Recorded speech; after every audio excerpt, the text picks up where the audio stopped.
Alright guys, so Fuller with another video. Shout out to the whole LDBC. Now, in this video I thought I would make it like two parts, but I guess I'll just make it one big shebang. So I mean, these UK fighters are kind of messing up the money, man. And these UK fighters are kind of messing up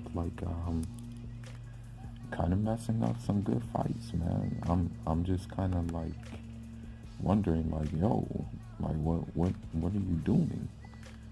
You know, this makes no sense. So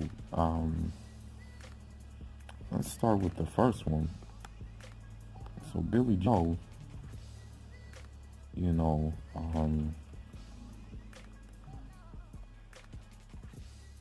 I don't think he has no interest in fighting Boo, because now, as it stands, Gilberto Ramirez looks to be moving up.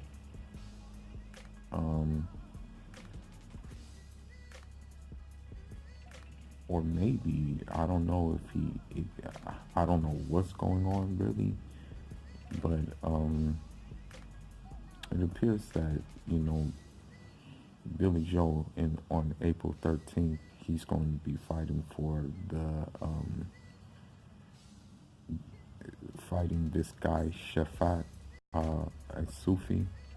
He 27, 3 draws, or maybe 3 losses and 2 draws, 20 KOs for the for the WBO vacant 168 title. Billy Joe said the opportunity to go for another belt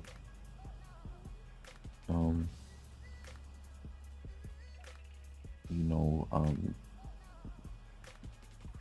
basically he's saying that, you know, Boo Boo is going for surgery, shoulder surgery, and so he's saying it doesn't add up, and that him winning a super middleweight title will put him in a great position for unification with the likes of Callum Smith and also Chris Eubanks, a rematch, and also James DeGale.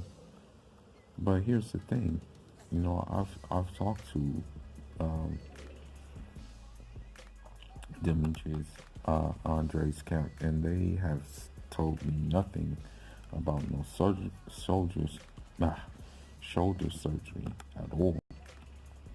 You know, in fact, they said that fight was supposed to go to purse bid, man.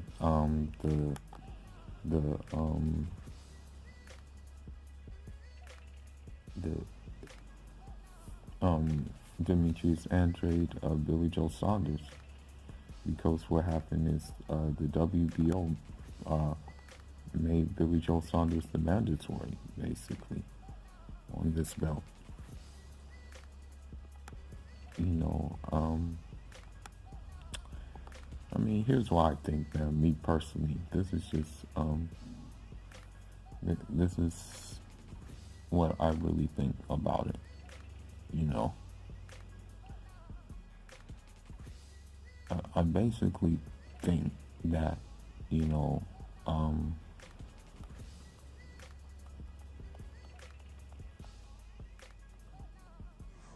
that he just couldn't make the weight. He couldn't make 160 without any assistance. That's what I thought it came down to. You know, basically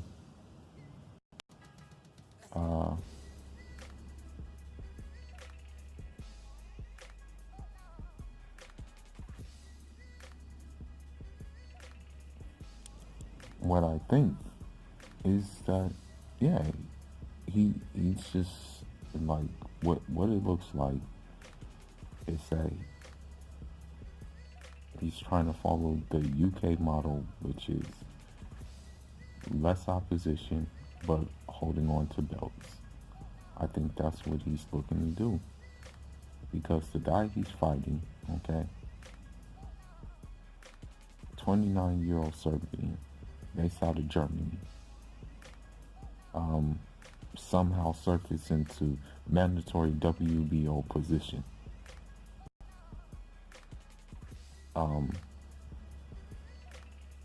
Okay, the first, that was his most recent fight was the second one at super middleweight, after coming down from light heavyweight and having to fight at cruiserweight. This is Billy Joe Saunders' reaction. We're both fat bastards, that's for sure. You know, I mean, wouldn't that bother you?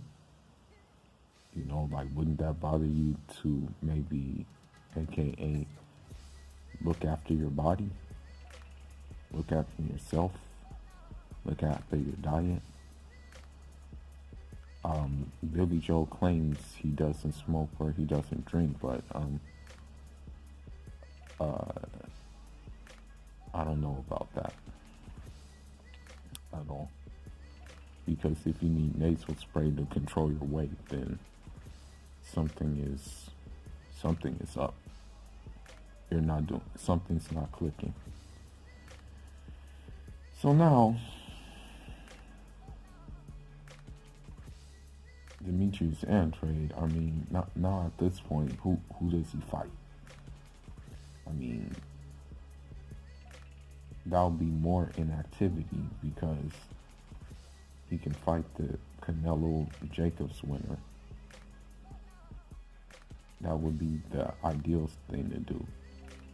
But in the meantime, my personal opinion is he needs to tune up in between. So he needs a light touch up. You know, I don't know if he moves up to 168 to get this fight, Billy Joe Saunders. I don't know. But in the meantime, he just needs, I hate to say it, I wanted to see him in a notable opponent, right? Fight a notable opponent like a Billy Joe, but since that's not happening, he needs to like just have a state busy fight with like a top guy, a tough challenge. I don't know who's available at 160. Maybe a Selecki is a good fight for him. Maybe Derevyanchenko is a good fight for him. You know, I really don't know who's available at this point in time. That's realistic, put it that way. Now,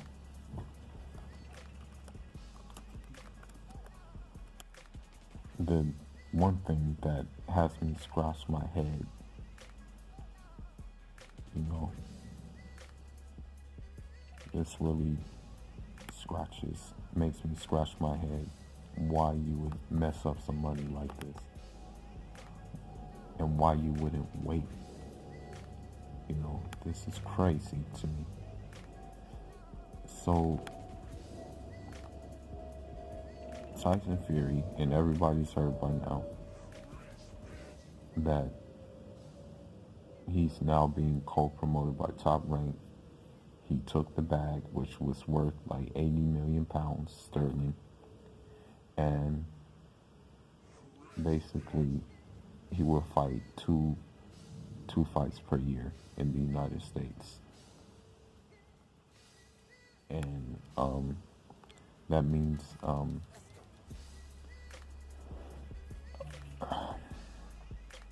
that it would appear on ESPN, you know.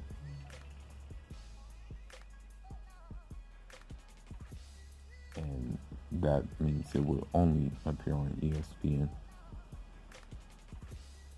Man, Bob Arum is a slick mofo. I will say that. Bob Arum is slick. I will give him that. Cold War tactics, chess tactics.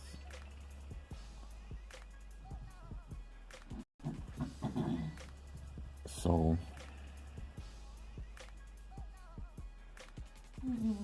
this is going to complicate things.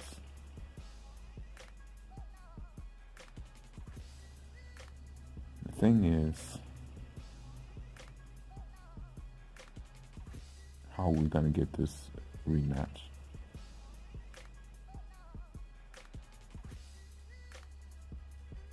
How are we going to get this rematch?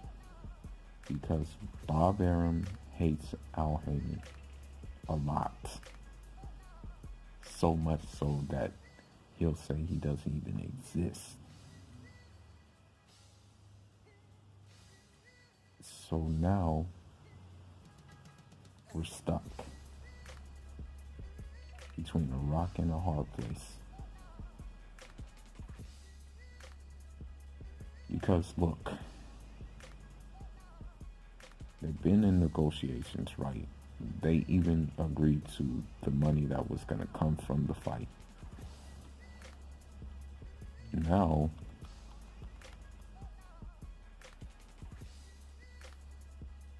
I mean, I hope Shelly Finkel's right, but Shelly Finkel is saying, you know, we are hoping to make the fight and figure out how this new relationship they have with ESPN, that it can be done. They said they would want to try to make it with Showtime and ESPN working together. But they said Al Heyman wants to make the fight, and whatever is realistic will get done. And I think that's the reason why the purse bid was postponed. I guarantee you that's the reason why the purse bid was. You know, Mauricio Suleiman said the purse bid was allowed to be postponed because they were so close to an agreement. But I think there were other factors involved in, you know, I think this was the factor involved in it, basically.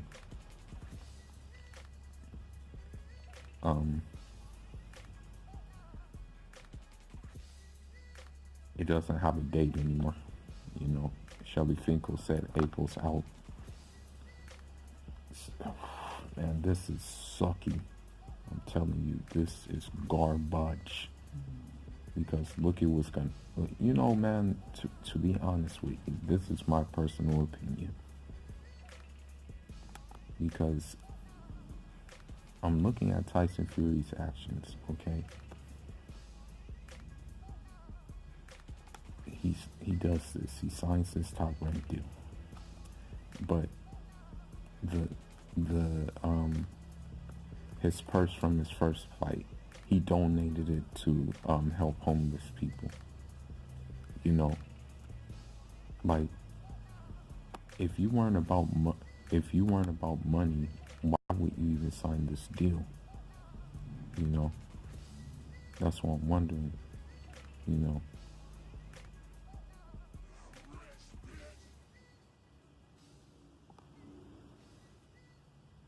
And the thing is why wouldn't you wait until after this rematch to sign that deal? Like, seriously, why wouldn't you do it afterward? Okay, you guys are so close in to completing negotiations. Everything is going smooth and stuff like that. Why would you throw a wrench into the whole thing? I don't get that. And you still would have got a good purse if you would have just waited out and until after this rematch. But you know what I think it really is, me personally. This is why I think it is.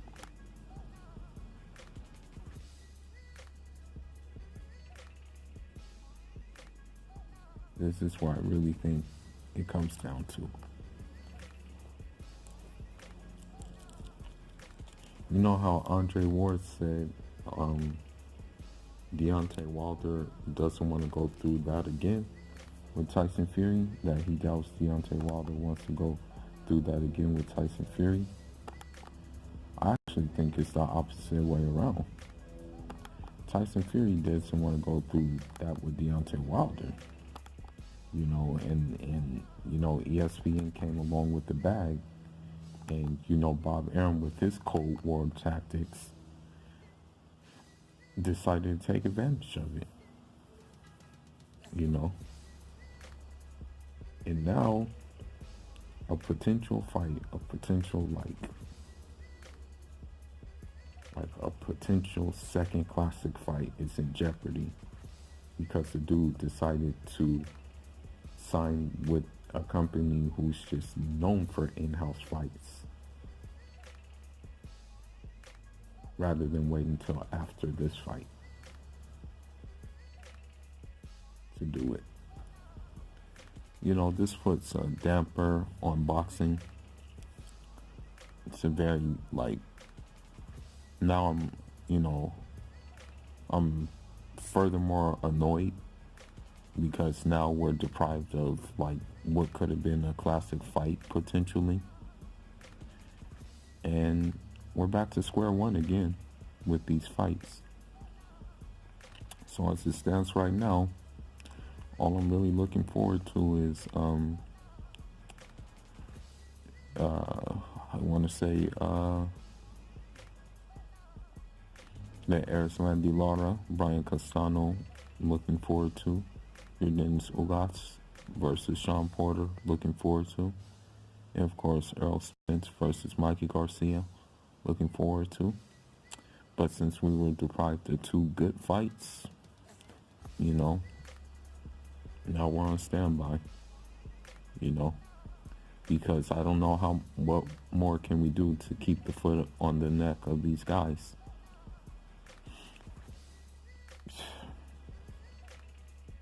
Boxing would be a way better sport without promoters, I swear to God.